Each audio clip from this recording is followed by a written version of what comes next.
despite the overwhelming rejection of the voice last year, activists are determined to push on with their Uluru agenda regardless. We've got treaty talks happening in a number of states. The PM is still spending your millions on a treaty commission at a national level, and now a breakout too at local council level. The Cumberland Council's in Western Sydney, and in a meeting last night, the Labor-dominated council tried to ram through what's been described as a treaty by stealth. The treaty-like proposal's been deferred for the time being, but if successful, it would see an agreement forged between the council and a local Aboriginal land group, which could have wide-ranging ramifications. Joining me now to discuss this, one of the few councillors in the Cumberland Shire willing to call this nonsense out. Councillor Steve Christou joins me now. Well, I'm glad it's been deferred, Steve, but that means it hasn't gone away. I mean, deferral means it comes back. Just take my viewers through what's in this draft proposal and why you're so concerned. Peta, thank you. Look, this proposal is absolutely horrendous. It's a comprehensive document prepared by lawyers. It states from the outset it is a treaty upon the Uluru Statement.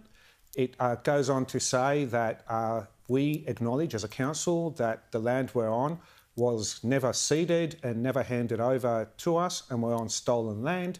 It further goes on to put procurement measures, employment measures, interfere in what kind of contracts we can take place, go out to say where we can name landscapes, consultations on developments, demands that new namings of places be after Aboriginal people, demands of existing places now have dual names. Like, how much money is this going to cost the ratepayer? Not to mention all the other draconian demands from essentially a group that is 0.64% of the population in Cumberland, about 1,430 Indigenous and 245,000 people, and this is what we have to put up with. It's very concerning. It was brought to council with no briefing to the councillors, no legal representations of whatsoever, and I can't believe how it even made the business paper without no consultation or legal briefings to us as councillors, and I will be asking those questions of the General Manager.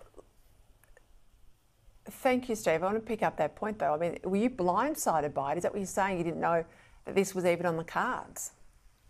Absolutely blindsided by it. The first we found out about it was on Monday evening when I sat down with my council colleagues, Councillor Garrard and Councillor Hughes, and Councillor Garrard said, we should really take a look at what's in that ATSIC committee meeting minutes because it is very terrifying.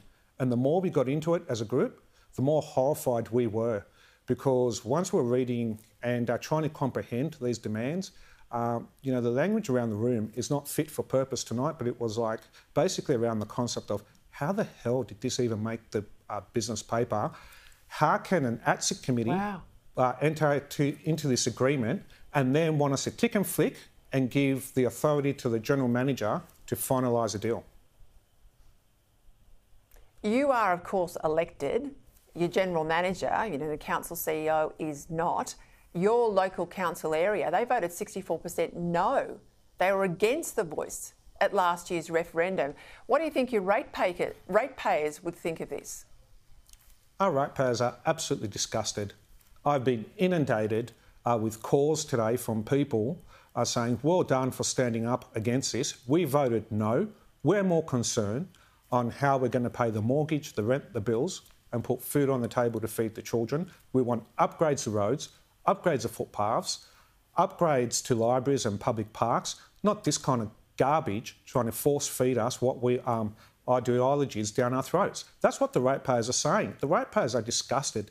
They've suffered immensely the last 3 years through cost of living crisis. They've had their council rates increased.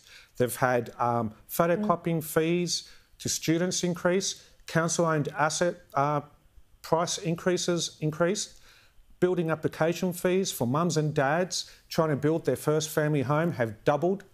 Small businesses that have been subjected to health inspection, their fees have doubled. It's absolutely not on, and they expect a lot better from a Labor majority rather than trying to push in ideologies like this.